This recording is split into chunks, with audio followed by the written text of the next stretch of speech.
Welcome back, everyone. Ready to dive into another fascinating topic. Yeah, looking forward to it. Today, we're going to explore the world of herbal remedies for dental and gum health.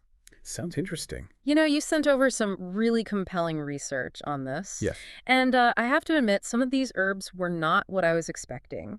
Oh. I was particularly intrigued by neem. Oh, yeah. I mean, it seems like this one herb can really make a difference in oral hygiene. Neem is pretty amazing. Yeah. It's been used for centuries, especially in Ayurvedic medicine. Right. And what's fascinating about it is how it tackles bacteria.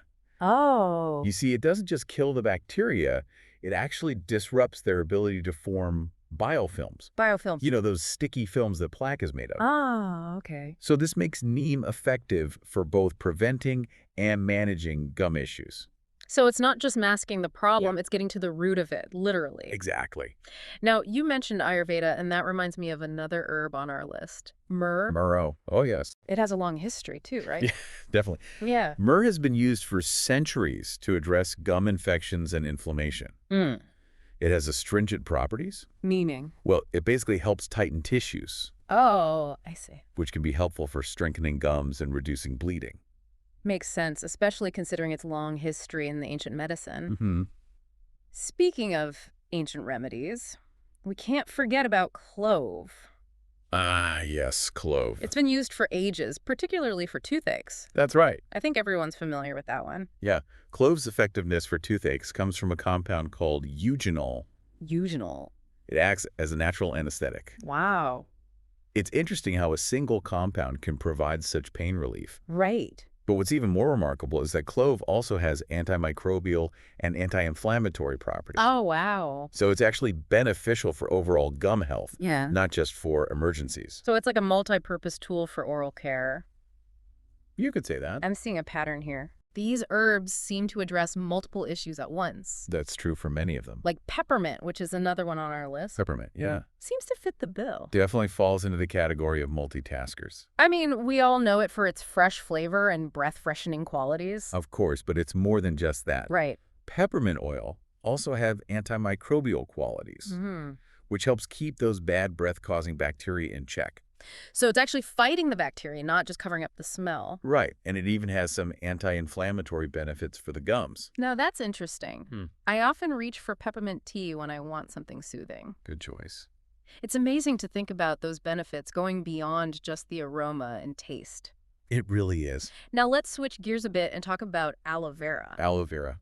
Most people probably associate it with skincare, That's true. It's very popular for that. but I hear its soothing and healing properties extend to oral health as well. Oh, absolutely. When you think about its ability to calm irritated skin, Yeah, it makes sense that it would be good for soothing inflamed gums, too. right. Plus, it has those antimicrobial properties as well. Oh, so it can help with plaque and gingivitis. Exactly. So it's like a more gentle approach to gum issues. It is gentle and effective. Okay. Now, on to a herb I was genuinely surprised to see on this list. Sage. Oh, interesting. Yeah, I primarily associate it with cooking. I can see why. Not so much oral care. Well, sage might not be the first thing that comes to mind for oral health, It wasn't for me. but it actually has a long history of use in traditional remedies. Really? Oh, yeah. Fascinating. It has antibacterial and astringent properties. So it helps reduce plaque and manage gum infection. That's right. I had no idea. Traditionally, people would rub crushed sage leaves directly onto their gums. Oh, interesting. But nowadays, I Yeah. think most people would prefer using a sage-infused mouthwash. I think you're right. Little less messy. Definitely. Now let's talk about thyme. Okay, time. I have to admit, I'm curious about how this culinary herb translates into oral care. Well, you might be surprised to learn that thyme contains thymol. Thymol. It's a powerful antimicrobial agent that's actually in many commercial mouthwashes. Oh, why? Yeah, it's incredibly effective at fighting the bacteria that contribute to plaque and bad breath. So using thyme for oral health isn't as far-fetched as it initially seemed. Not at all. Finally, we have green tea. Green tea, a classic. It's so well known for its overall health benefits. For sure. But how do those benefits extend to our teeth and gums? Well, green tea is packed with antioxidants, right. especially catechins, which are known for their anti-inflammatory properties. I see. So this makes green tea great for supporting gum health and reducing inflammation in the mouth. Interesting. Some research even suggests that regular green tea consumption may help lower the risk of developing gum disease. So, enjoying a cup of green tea is like a simple way to give our oral health a boost. It really is. It's amazing to see how these everyday herbs can have such a positive impact. It really highlights the power of nature and how traditional wisdom is often backed by science. Absolutely. But before we delve into practical ways to use these herbs, Yeah, it's important to remember that these herbs are meant to complement, not replace traditional oral hygiene practices. right, brushing, flossing, and regular dental checkups are still super important. Exactly. But it is exciting to learn about these natural ways we can kind of boost our routine. For sure. So how can we actually put this knowledge into practice? Well, incorporating these herbs can be as simple as, looking for products that already have them. Okay. For example, you mentioned being interested in neem earlier. Yeah. A lot of natural toothpaste and mouthwash brands use neem because it's so effective on plaque. Oh, okay. That seems pretty manageable. Yeah. I've definitely seen neem toothpaste at health food stores and stuff. Right. Are there any maybe DIY approaches Oh, yeah, definitely. for those who like to get a little more hands-on? You can actually create a neem-infused water. What? Really? Yeah. Just by boiling neem leaves Oh, wow. and then letting the water cool. Hmm. And gargling with that is a traditional remedy, Interesting. especially effective for soothing gum infections. That's pretty cool. I'm adding that to my list to try. Nice. What about clove? We talked about its use for toothaches, Yeah. but are there ways to use it every day for oral health? You can use clove oil, but you got to dilute it Okay. with a carrier oil like coconut oil, and you can apply that directly to the gums to reduce inflammation Oh, wow. and also fight bacteria. Interesting. You could also add a few drops of clove oil to warm water Okay. for a homemade mouthwash.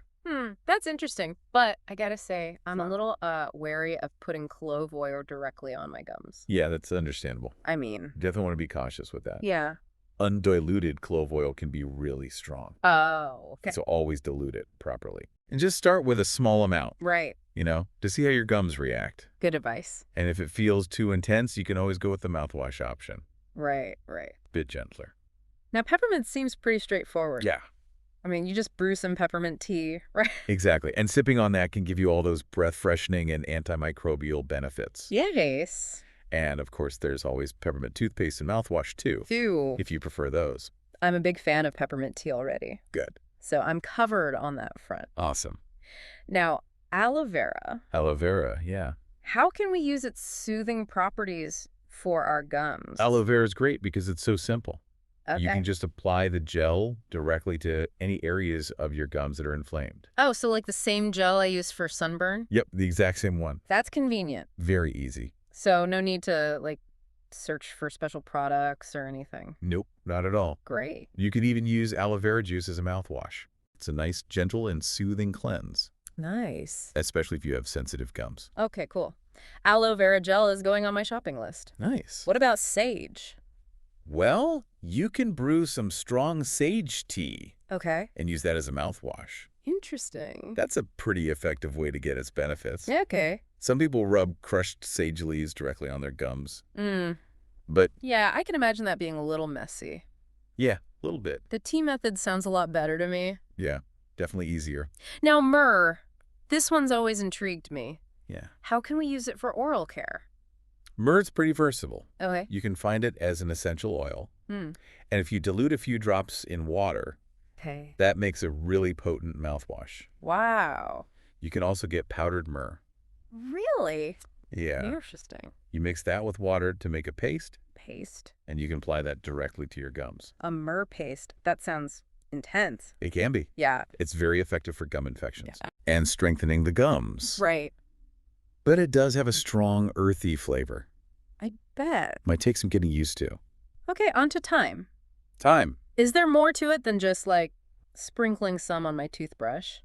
Well, while thyme is great in cooking, Right. for oral care, it's best to use thyme essential oil. Oh, okay. You can add a few drops to water for a DIY mouthwash, or you can find commercial mouthwashes with thymol, Right. which is the active ingredient in thyme. So it's all about the thymol? Pretty much, yeah. And finally, green tea.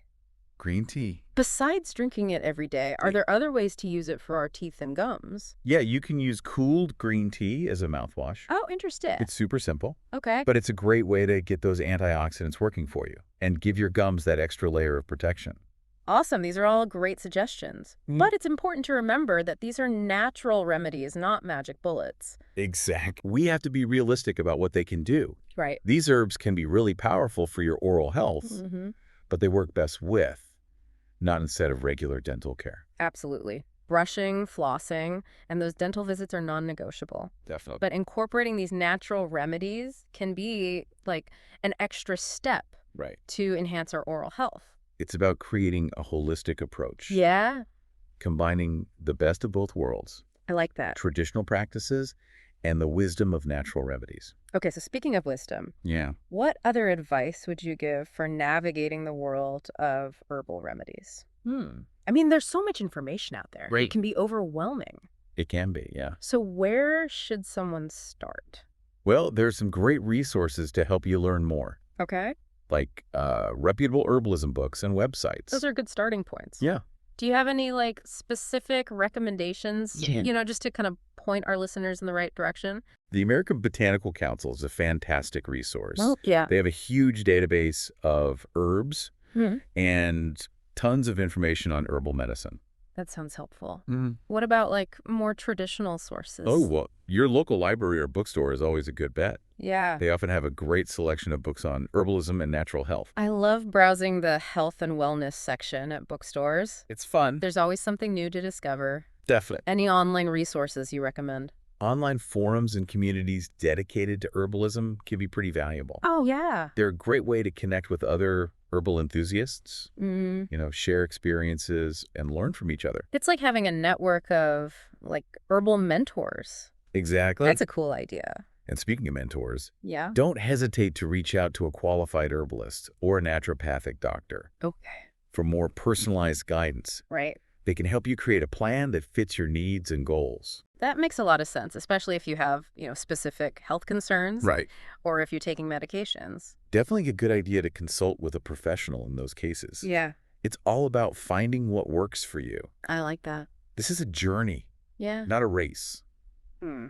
Take your time, explore, and enjoy the process. I love that perspective. Mm. It's about finding that balance, Right. Yeah. between the traditional practices Yeah. and the natural remedies. Yeah. Who knows, maybe we'll even inspire someone to start brushing their teeth with a twig. Well, maybe not a twig, Okay, fair enough. but I do hope we've at least sparked some curiosity, Yeah. about what herbal remedies can do for your oral health. Me too. It's really interesting to see how those traditional practices connect with science. Absolutely. It's been eye-opening. I Yeah. feel like I've learned so much. Good. What's the one key takeaway Mm. you want our listeners to remember from all of this? Nature gives us so many amazing tools for our health. Right. And that includes our oral health. Yeah. By using these natural remedies Right. alongside our regular oral hygiene routine, Yeah. we can create a more holistic approach Right. to a healthier and brighter smile. Well said.